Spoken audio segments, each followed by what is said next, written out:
90% of cops go through their entire career without ever firing their gun. On that day, that was roughly 1,500 rounds fired.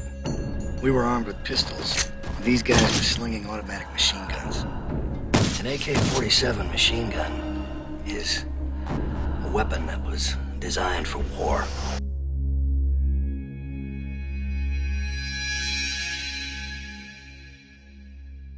Senator from Arizona. I'd like to speak about an issue that I and most Americans, I believe, find extremely troubling. Namely, the outright corruption and blatant abuse of the American taxpayer that's been taking place at the hands of Fannie Mae and Freddie Mac for decades.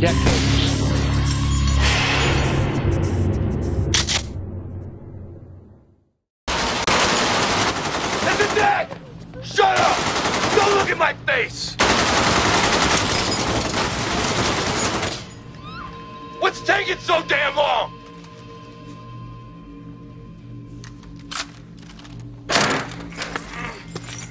Eight minutes! Time's wasted. What the hell's going on?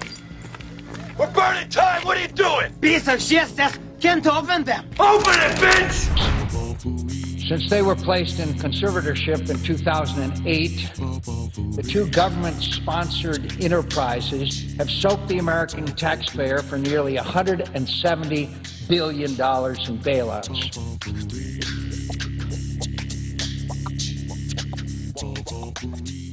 Taxpayers have spent about $169 billion to rescue Fannie and Freddie, the most expensive bailout of the 2008 financial crisis. The government estimates it will cost at least $51 billion more to support the companies through 2014, and as much as $142 billion in the most extreme case.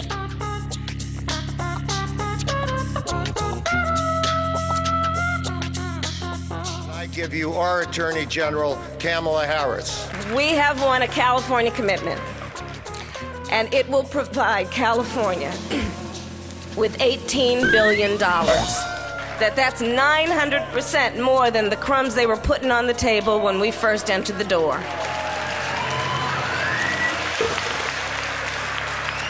The Federal Housing Finance Agency, the government regulator for Fannie and Freddie, approved $12.79 million in bonus pay after it met modest performance targets tied to modifying mortgages in jeopardy of foreclosure. And it will require the nation's banks to pay penalties and restitution to hundreds of thousands of California homeowners while persevering and preserving our ability to investigate lender misconduct and prosecute those who committed predatory lending practices.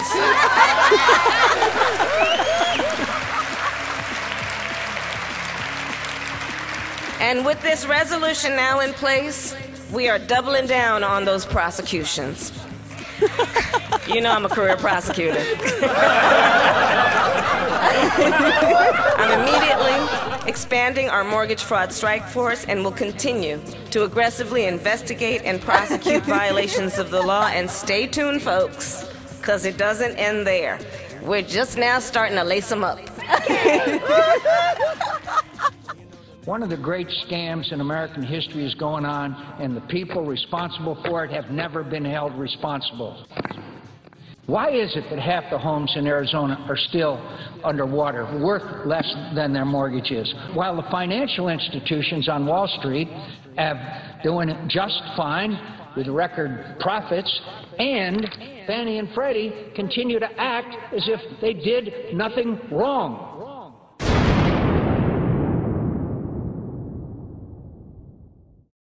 Hi, I'm Rolf Monson with another Agents in the Know, and this week we're talking about Fannie Mae and buyer fraud.